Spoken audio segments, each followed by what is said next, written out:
آنکھیں کھولنے پر اس نے ایک نظر چاروں طرف دوڑائی اور وہ بمشکل سڑک پر چلتا ہوا جا رہا تھا۔ سڑک کے ایک طرف اس کی نظر ایک ٹیلی فون بوتھ پر پڑی جو سڑکوں کے کناروں پر عام نصب ہوتے ہیں۔ کچھ سوچتے ہوئے وہ اس سرخ رنگ کے فون بوتھ کے اندر داخل ہوا۔ ایک سکہ جیب سے نکال کر ڈالنے پر اس نے ڈائل گھمایا۔ وہ اپنی پسندیدہ جگہ بیٹھی آسمان کو تک رہی تھی۔ کتنے ہی دن ہو گئے اسے گئے، یوں لگ رہا ہے جیسے اسے مجھ سے دور گئے ایک عرصہ بیت گیا۔ میں نے تو بولتے بولتے وہ رکی کہ سماعتوں سے موبائل کی گھنٹی ٹکرائی۔ وہ ایک نگاہ پاس پڑے موبائل پر دوڑا گئی۔ ایک ان نون نمبر دیکھتی وہ ایک پل کو رکی اور پھر یس کا بٹن دباتی فون کان سے لگا گئی۔ مرحبا، وہ مدھم سی آواز اس مضبوط شخص کے کانوں سے ٹکرائی تو اس نے سکون سے آنکھیں موندی۔ مرحبا، وہ بھاری آواز سنتی وہ ایک پل میں سیدھی ہوئی۔ ابدر آپ ہی ہیں نا؟ کیسے ہو؟ وہ لب کاٹتی سے سن رہی تھی۔ آپ کیسے ہیں؟ میں بالکل ٹھیک، وہ اپنے دائیں ہاتھ پر لگے زخم کو دیکھتا بولا۔ ان خوبصورت آنکھوں میں ڈھیروں آنسو نمودار ہوئے۔ آپ کو تو جھوٹ بولنا بھی نہیں آتا ابدر، وہ مسکرایا۔ آپ ٹھیک نہیں، میں جانتی ہوں۔ وہ نارمل آواز میں بات کر رہی تھی۔ آپ کہاں ہیں؟ ایک ضروری کام میں۔ گھر کب آئیں گے؟ نہیں جانتا۔ وہ بمشکل اپنی آواز دبائے ہوئے تھی۔ وہ خاموش ہوئی۔ تم رو کیوں رہی ہو؟ میں نہیں رو رہی، وہ نارمل آواز میں بولی۔ تمہیں تو جھوٹ بولنا بھی نہیں آتا۔ اس کی بات پر وہ ضبط کھوتی آخر رو پڑی۔ اسے روتا سن کر وہ شخص اپنے وجود پر لگے ڈھیروں زخموں سے بھی زیادہ تکلیف اپنے دل میں محسوس کر رہا تھا۔ میری جان، وہ مضبوط آواز اس کے کانوں سے ٹکرائی تو اس کی ہچکیوں کو ایک دم بریک لگی۔ وہ پہلی دفعہ اسے اس نام سے پکار رہا تھا۔ کچھ لمحے وہ ساکت سی ہوئی۔ میں تمہیں بہت مس کر رہا ہوں۔ اس کی سانسیں پھر سے بحال ہوئیں۔ گھر آ جائیں، وہ بمشکل بولی۔ وہ خاموش ہوا۔ اپنا خیال رکھنا، اور لائن کٹ چکی تھی۔ ہیلو ابدر، وہ فون کان سے ہٹاتی اسکرین کو دیکھنے لگی۔ وہ کسی ٹرانس کی کیفیت میں موبائل کی اسکرین کو دیکھ رہی تھی۔ کتنے ہی دنوں بعد اس کی آواز سنی تھی، کتنے ہی دنوں بعد اس کی سماعتوں کو قرار نصیب ہوا تھا، کتنے ہی دنوں بعد اس پاگل دل کی دھڑکنیں اتھل پتھل ہوئی تھیں۔ وہ کانپتے ہاتھوں سے اسی نمبر پر دوبارہ کال ملا گئی، مگر وہ بند جا رہا تھا۔ نہ جانے کتنی ہی دفعہ وہ بار بار نمبر ملاتی رہی، مگر نو آنسر۔ وہ زمین پر بیٹھتی چلی گئی، موبائل فون سینے سے لگائے وہ بلند آواز میں رو دی۔ میرے پاس واپس آ جائیں خدا کے لیے، بس ایک دفعہ میرے پاس لوٹ آئیں ابدر پلیز، وہ بلند آواز میں چلا رہی تھی۔ اس کی آواز اتنی بلند تھی کہ کچن میں کھڑی آئیگل دوڑ کر اس کے کمرے میں آئی۔ اسے یوں پاگلوں کی طرح روتے اور چلاتے ہوئے دیکھ کر وہ گھبرا سی گئی۔ اس نے بڑھ کر اسے بمشکل سنبھالا، مگر وہ اس کے گلے لگی بلند آواز میں رو رہی تھی۔ آئیگل پلیز اسے کہو میرے پاس لوٹ آئے، میں مر جاؤں گی، خدا کی قسم میں مر جاؤں گی آئیگل، وہ اپنا ضبط کھوتی چیخ رہی تھی۔ وہ بے قابو ہو رہی تھی اور اسے سنبھالتے وہ مضبوط سی لڑکی اپنے آنسو روک نہیں پا رہی تھی۔ عشا خود کو سنبھالو پلیز، وہ آ جائیں گے، وہ ٹھیک نہیں ہے، آئیگل اسے تکلیف ہو رہی ہے، وہ تکلیف میں ہے، میں کیسے صبر کروں؟ روتے ہوئے اس کے دماغ کی نس نس پھٹ رہی تھی، کن پٹیوں کی رگیں ابھر کر باہر آنے کو تھیں، اور وہ چھوٹی سی جان بھلا اس قدر تکلیف کیسے برداشت کر سکتی تھی؟ اس کی بلند ہوتی آواز دھیرے دھیرے مدھم ہوتی ایک پل میں گم سم ہوئی، وہ اس کی آغوش میں ڈھہ چکی تھی۔ عشا کیا ہوا؟ تمہیں آئیگل اسے یوں ہوش و حواس سے بیگانہ دیکھ کر اپنے حواس کھو رہی تھی۔ ہادی جلدی آؤ۔ اس کی آواز پر لان میں بیٹھا وہ چلبلا سا لڑکا بھاگتا ہوا وہاں پہنچا، اور ان دونوں کو یوں دیکھتا وہ پریشان ہوا تھا۔ اسے سنبھالتے وہ ہاسپٹل کے ہال میں سر پکڑے بیٹھی تھی۔ آئیگل گہری سانس بھرتی خود پر بمشکل قابو پائے ہوئے تھی۔ یہ لڑکی، کیا کروں میں اس کا؟ اگر یہی حال رہا تو یہ تو بہت جلد اپنے حواسوں سے فارغ ہو جائے گی، اور پھر سلطان بھائی ہم دونوں کی قبریں اپنے ہاتھوں سے تیار کریں گے۔ وہ اسپاٹ لہجے میں بولی تو ہادی نے ماتھے پر ہاتھ پھیرتے ایک نظر اسے بیڈ پر بے ہوش پڑے دیکھا۔ آئیگل، تم تو ایک لڑکی ہو، تمہیں یہ سب سنبھالنا نہیں آتا؟ تم اس چھوٹی سی لڑکی کو پرسکون بھی نہیں کر سکتی؟ بس اتنا سا کام نہیں کر سکتی؟ آئیگل نے ایک تیکھی نگاہ ہادی پر دوڑائی۔ کیا تم سلطان بھائی کو قابو میں کر سکتے ہو؟ کیا تم انہیں سنبھال سکتے ہو؟ بتاؤ۔ ہادی نے دونوں ہاتھ ہوا میں اٹھائے۔ تو مسٹر ڈفر، یہ بھی انہی کی زوجہ محترمہ ہے۔ پاگل، سرپھری، بے قابو لڑکی، اسے سنبھالنا اتنا ہی مشکل ہے جتنا سلطان بھائی کو، آئی سویئر۔ وہ دونوں ہاتھوں سے سر کو جکڑے بولی۔ تو ہادی نے لمبی سانس خارج کی۔ کیا جوڑا ہے، ایک دوسرے سے بڑھ کر پاگل، بیچ میں پھنسے ہم بیچارے بچے، وہ ٹرانس کی کیفیت میں بولا۔ اس کی آنکھ کھلی تو اس نے خود کو ایک انتہائی روشن کمرے میں بیڈ پر پڑا پایا۔ بمشکل آنکھیں کھول کر ادھر ادھر دیکھنے پر اس کی نظر خود سے کچھ فاصلے پر بیٹھی آئیگل پر پڑی۔ وہ آنکھیں پھر سے موند گئی۔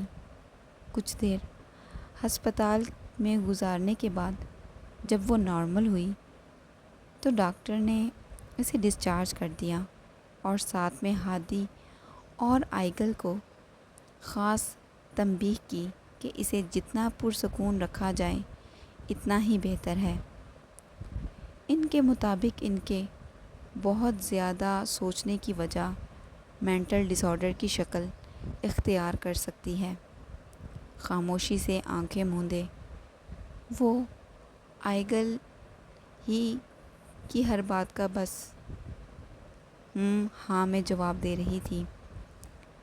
اسے سوتا چھوڑ کر وہ کمرے سے باہر ہوئی تو عشا نے تشکر بھری آہ بھری۔ وہ آنکھیں موندے کروٹ بدل گئی۔ اچانک ہی وہ خوبصورت خوشبو اس کی سانسوں سے ٹکرائی۔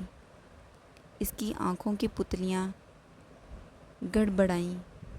کچھ پل بے یقینی سے وہ خوشبو محسوس کرتی، وہ اپنی دھڑکنیں تیز ہوتی ہوئی محسوس کر رہی تھی۔ اسے یوں معلوم ہو رہا تھا جیسے وہ دشمن جان بالکل اس کے قریب ہے، اور وہ شدت سے دعا کر رہی تھی کہ کاش میں آنکھیں کھولوں تو اس مضبوط حصار میں خود کو مقید پاؤں۔ آخر کو ہار مانتے اس نے دھیرے سے آنکھیں کھولیں، مگر مقابل خالی جگہ کے اور کچھ نہیں تھا۔ اس کی آنکھوں میں بے اختیار ہی نمی ابھری۔ ایک نگاہ گھماتے اس نے تکیے کے قریب پڑی اس کی ایک بلیک شرٹ کو دیکھا۔ وہ اسے تھامتی چہرے کے قریب لے گئی اور وہ خوبصورت خوشبو اس کے وجود میں ایک سکون سا برپا کر گئی۔ عشا نے دھیرے سے آنکھیں موندی اور وہ اس کی شرٹ میں چہرہ چھپا گئی۔ زندگی ایک بار پھر اسے اکیلا کر چکی تھی، مگر وہ ہمت ہارنے والوں میں سے نہیں تھی، کیونکہ اس کے ارد گرد اس کے عزیزوں نے اسے کبھی ہمت ہارنا نہیں سکھایا تھا۔ اسے مضبوط بننا تھا۔ زخموں سے چور وجود لیے وہ مطلوبہ فلیٹ میں موجود سامنے پڑے میز پر رکھا نقشہ بغور دیکھنے میں مصروف تھا، جس پر کسی جگہ کی مکمل ڈیٹیل ترتیب سے سیٹ تھی۔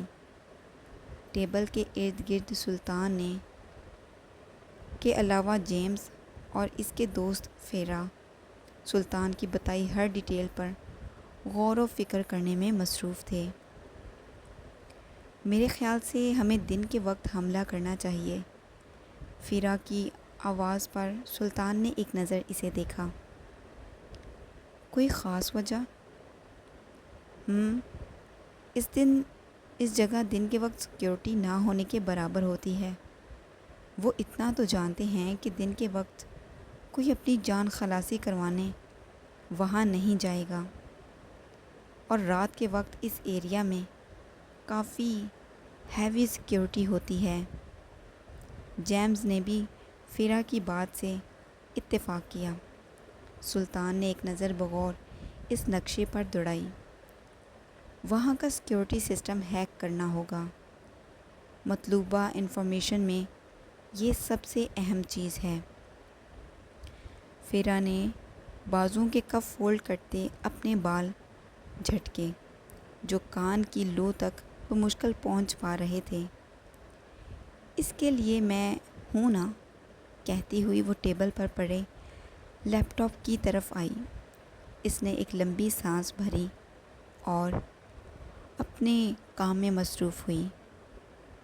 سلطان کی نگاہیں اس کے ہاتھوں پر تھیں، جو بہت ہی سلو چل رہے تھے، اور سلطان کو سلو کام کرنے والوں سے چڑ تھی۔ آخر کو وہ کچھ دیر خود پر ضبط کرنے کے بعد اپنی جگہ سے اٹھتا اس کے قریب آیا۔ ہٹو وہاں سے، دھیمی چوہیا۔ اگر اس سپیڈ سے کام کرو گی تو 9 mm کی فاسٹ اینڈ فیوریس بلٹ تمہارے ماتھے کے اگلی طرف سے گھسے گی اور تمہاری سانسیں ضبط کرتی پیچھے سے نکل جائے گی، اور تم بس اتنا کہہ پاؤ گی، آؤچ۔ سلطان نے اسے ایک تار میں دیکھتے کہا۔ وہ طنزیہ مسکرائی۔ اس 9 mm کی فاسٹ اینڈ فیوریس بلٹ کو اپنے ماتھے تک پہنچنے سے پہلے اس کے 10 ٹکڑے کر سکتی ہے یہ سلو چوہیا۔ کسی غلط فہمی میں مت رہنا مسٹر دھواں دار۔ وہ گردن کو ادھر ادھر کرتی ایک ادا سے بولی۔ سلطان طنزیہ مسکراتا سر جھٹک گیا، اور اوور کانفیڈنٹ کہتا ہوا وہ تیز تیز ہاتھ چلاتا اپنا کام مکمل کر چکا تھا۔ وہاں کے سبھی کیمراز اور باقی سسٹم تک رسائی حاصل کر کے وہ لیپ ٹاپ گھماتا اٹھا۔ لو اب چلاؤ اپنے بیکار ہاتھ۔ وہ لمبی سانس خارج کرتا وہاں سے غائب ہوا۔ فیرا نے ایک تیکھی نگاہ سے اسے دیکھا۔ کیا چیز ہے، انسان تو کسی طرز نہیں لگتا۔ فیرا کی بات سنتے جیمز کا کہکا گونجا۔ اسے انسان سمجھنے کی غلطی کبھی مت کرنا، ورنہ ایک پل میں اپنی پہچان سے آشنا کروا دے گا تمہیں۔ اور ہاں، اس سے پنگے مت لیا کرو، تم نہیں جانتی وہ کیا سے کیا کر سکتا ہے۔ انسان کے روپ میں شیطان ہے وہ۔ ہاں، فیرا نے سر جھٹکا۔ جیمز اس کے قریب آ بیٹھا اور وہ کسی گہری سوچ میں تھا۔ کیا سوچ رہے ہو؟ یہی کہ اس دفعہ وہ اتنی نرمی کیوں برت رہا ہے ہر کام میں، اور بات بھی نارمل طرح کرتا ہے، سمجھ نہیں پا رہا میں۔ جیمز نے پرسوچ انداز میں کہا تو فیرا نے سوالیہ نگاہ سے اسے دیکھا۔ مطلب ابھی نہیں سمجھا سکتا، کبھی تم نے اسے اپنی آنکھوں سے دیکھا تو سمجھ لینا۔ فی الحال یہ کام پورا کرو، اس سے پہلے وہ اپنی فارم میں آ جائے۔ اسے کسی بھی کام میں تاخیر پسند نہیں۔ اوہ ہو، ایک تو تم کتنا ڈرتے ہو، ڈرپوک کہتی وہ اپنے کام میں مصروف ہوئی۔ بیٹا، تیرا پالا ابھی سلطان سے پڑا نہیں۔ وہ ہنستا ہوا صوفے کی پشت سے ٹیک لگا گیا۔ ایک زبردست تھا پلان سیٹ کرتے وہ تینوں اپنے مشن کی طرف نکل پڑے تھے۔ سراج ہاشمی ایک انڈر گراؤنڈ جگہ رہائش پذیر تھا، جہاں کی سیکیورٹی اسے کسی بادشاہ کا مقام دیتی تھی۔ ظاہر ہے وہ تھا بھی تو احمد جہانگیر کا خاص آدمی۔ اپنی مخصوص ڈریسنگ کیے وہ ان گارڈز میں بڑی مہارت سے گھس چکا تھا۔ سلطان نے ان میں سے ایک گارڈ کو دبوچ کر اس کے کپڑے زیب تن کیے، چہرے پر ماسک اور کان میں کمیونیکیشن ڈیوائس لگائے۔ وہ نامعلوم طریقے سے چلتا ہوا سیکیورٹی روم کی جانب آیا۔ کچھ گارڈز اس کے قریب سے گزرے، مگر وہ اپنی یونیفارم کی وجہ سے کسی پہچان میں نہیں آ رہا تھا۔ یہ الگ بات تھی کہ وہ اس یونیفارم میں بمشکل فٹ آیا تھا۔ سیکیورٹی فارم روم میں 3 آدمی تھے۔ ایک نظر اوٹ میں سے دیکھتا، وہ ایک نگاہ چاروں طرف دوڑاتا اندر داخل ہوتا۔ دروازہ لاک کر گیا۔ دروازہ لاک کرنے کی پرمیشن نہیں، کیا تم اتنا بھی نہیں جانتے؟ ایک آدمی نے اسے دروازہ لاک کرتے دیکھ کر بلند آواز میں کہا، تو سلطان نے مڑ کر اسے دیکھا اور وہ ایک طنزیہ مسکراہٹ لیے ان تینوں آدمیوں پر جھپٹ پڑا۔ خود کے بچاؤ کے لیے ہاتھ پیر مارتے وہ تینوں اس ایک آدمی کے ہاتھوں ڈھیر ہو چکے تھے۔ سلطان نے گہری سانس بھرتے اپنے چہرے سے ماسک ہٹایا اور وہ ایک گھٹنے کے بل ایک آدمی کے قریب بیٹھتا اس کی جیب سے کی کارڈ نکال رہا تھا۔ سلطان کو اپنا کام سر انجام دینے کے لیے کسی کی پرمیشن کی ضرورت نہیں۔ امید ہے اب سمجھ گئے ہوگے۔ وہ اس آدمی کے مردہ وجود کو ایک طرف پھینکتا سامنے لگے ڈھیر سارے کمپیوٹرز کی طرف آیا اور اپنا کام کرتا وہ وہاں کے تمام کیمرے اپنے حساب سے سیٹ کر چکا تھا۔ جیمز اور فیرا اس جگہ کے چاروں طرف لینڈ بم فٹ کرتے سلطان کی طرح ہی نامعلوم طریقے سے اندر داخل ہوئے۔ سلطان کے ایک اشارے پر اس جگہ کی دھجیاں اڑ چکی تھیں۔ میمنٹ میں بند وہ کتا بری طرح زخموں سے چور زمین بوس ہوا۔ اپنے سامنے اس خطرناک آدمی کو دیکھتا ہانپ رہا تھا۔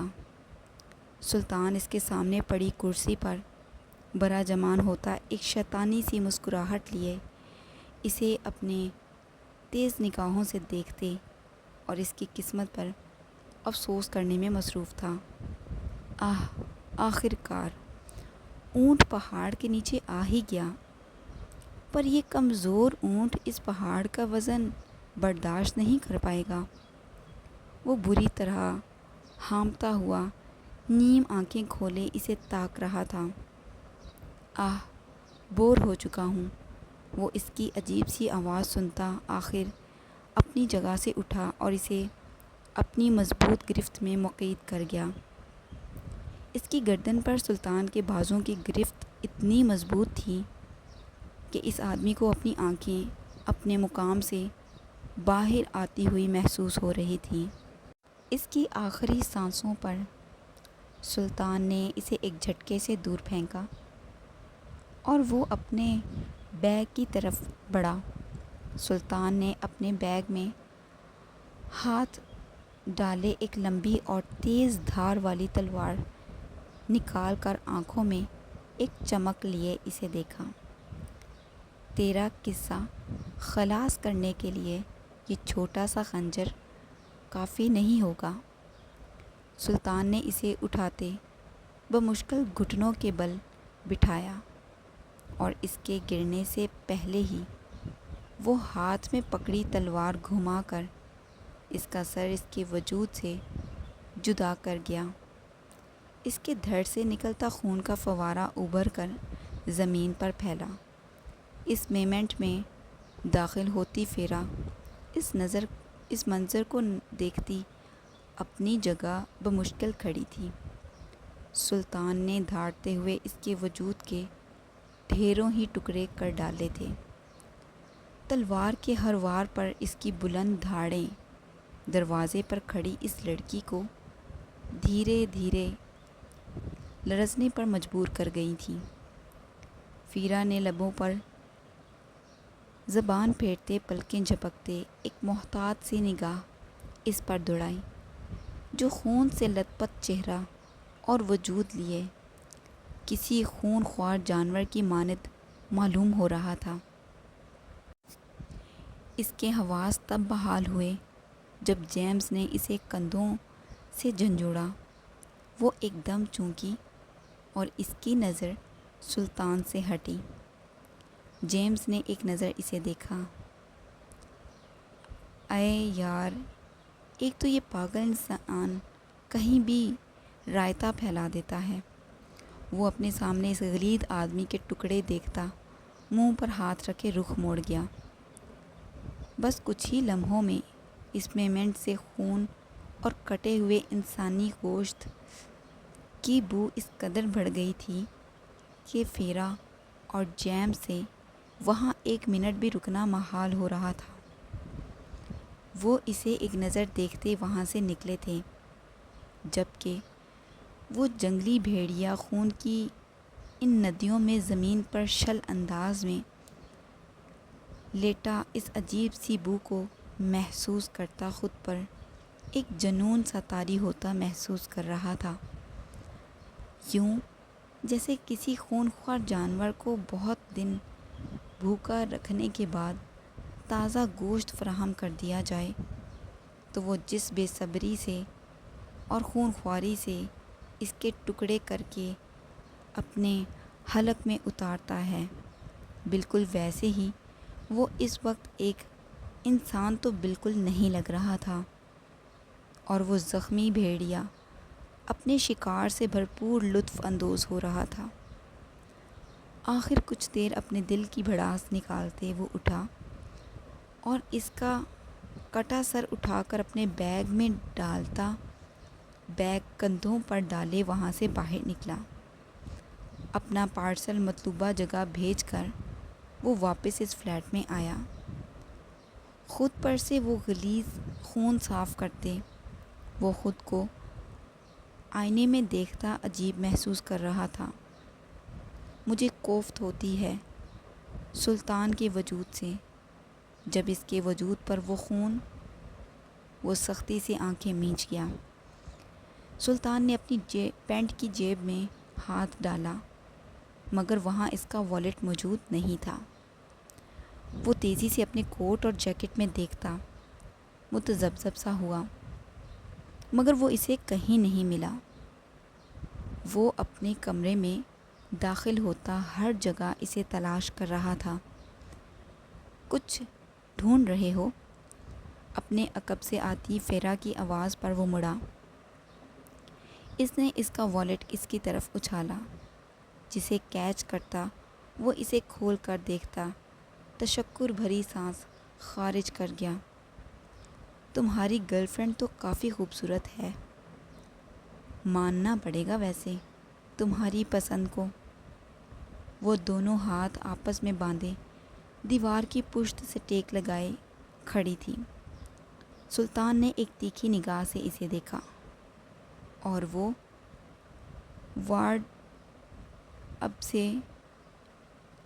وارڈروب سے شرٹ نکالتا مڑا۔ تو کہاں تک بات پہنچی؟ شادی وادی کا ارادہ ہے یا بس وقت برباد؟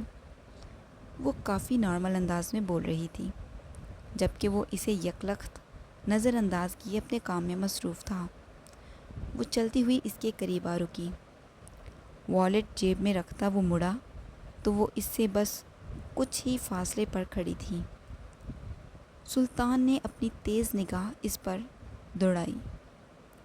ویسے تمہیں دیکھ کر نہیں لگتا کہ پیار ویار کا چکر بھی ہو سکتا ہے تمہارا؟ وہ قریب ہوئی تو سلطان نے لب میچے۔ مجھ سے 1 کلومیٹر دور رہ کر بات کرو، ورنہ تمہارے آؤچ کہنے سے پہلے تمہاری سانسیں حلق سے کھینچ کر ہتھیلی پر رکھ دوں گا۔ وہ ہر لفظ چباتا بولا۔ فیرا کے چہرے پر مسکراہٹ دوڑی۔ کافی ڈراؤنے ہو، کہتی ہوئی لمبی سانس بھرتی کمرے سے الٹے قدموں نکل گئی۔